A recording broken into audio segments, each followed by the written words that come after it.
Welcome back, everyone. Thanks for checking out the YouTube page. Rob Joswiak here. I'm joined by Foreign Service Officer from USAID, U.S. Agency for International Development, Sam O. Going to have his information down below via LinkedIn if you want to hit him up. Sam, how you doing tonight? I'm doing good. How you doing? Doing all right. This is actually our second take. Usually doesn't take that many, but I have a French bulldog who was drinking a lot of water and it messed the audio up. So, Sam, if someone's sitting at home, stumbles upon this video or is subscribed to the channel and wants to know about being a Foreign Service Officer in USAID, what would you tell them? I'll tell them it's absolutely wonderful. We unlike the State Department, our job is very technical. We focus on different sectors in any country, any environment. For example, USAID in Cambodia here, we are mainly focused on, we are currently working in the agricultural sector, the health sector, biodiversity, climate, education, civil society, various sectors in the health like TB, tuberculosis, maternal child health, MCH, family planning, Right. and it goes on and on. So we definitely get into all these different sectors. Working sometimes with the government, we have bilateral agreements with the government, so all the work we do, they definitely know what we're doing. We also work with NGOs. We also work at the local level with actual Cambodian enterprises and businesses.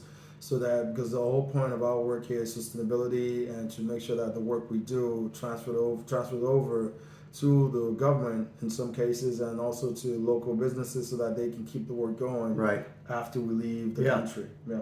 And Sam, if someone's watching this video and they think, "Oh, that sounds interesting to me," we all have different backgrounds. You and I started in the military. It's not as if you just get out of grad school and go straight in. That does happen for some people. Sure. But do you want to tell folks about your background a little bit and how you ended up here in Cambodia? Sure.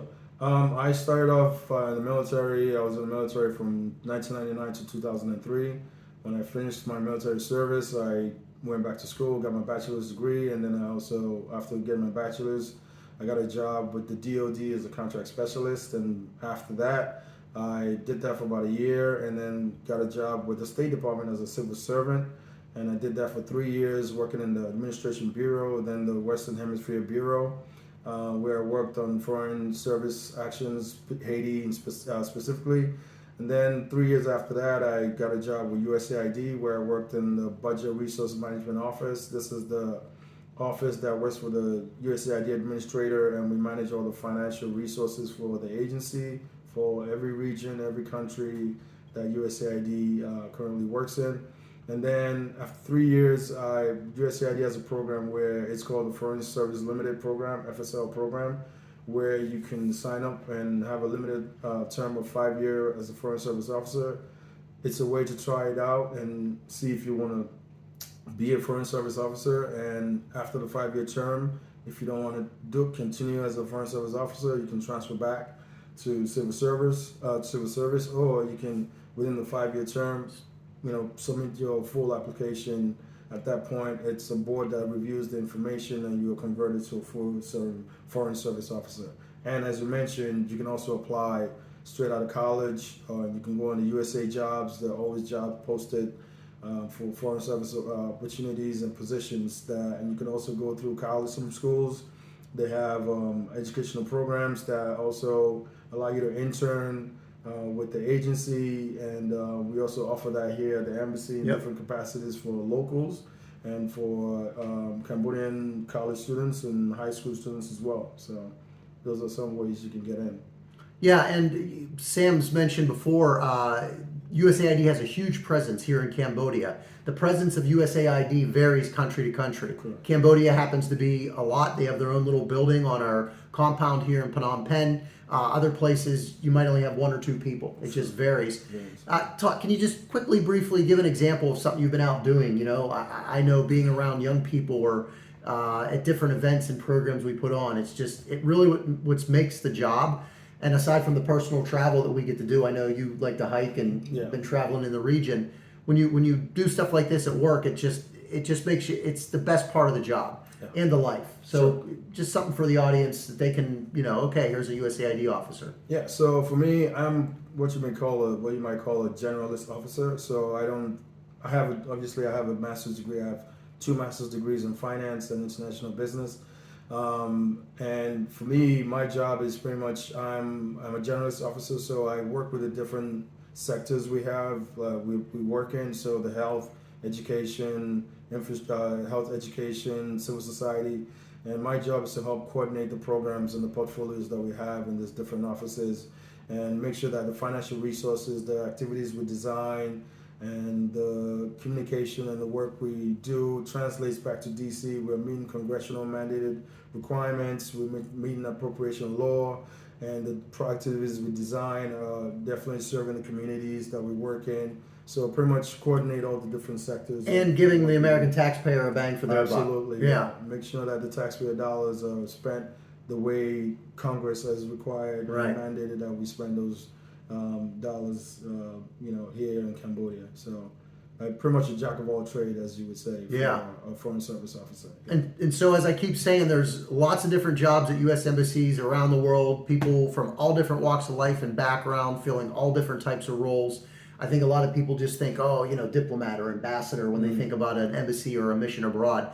But it's really much more diversified than that, and I'm really honored that you took the time to come in. Sure. Any final encouragements or words of empowerment for those that are like, man, I'd like to do that someday? Yeah, absolutely. I mean, it's definitely a field that a lot more people should explore. I know we're always hiring. There's always job advertisements that come out internally and externally. USA Jobs is a very good resource to see and find out what kind of jobs are available for USAID.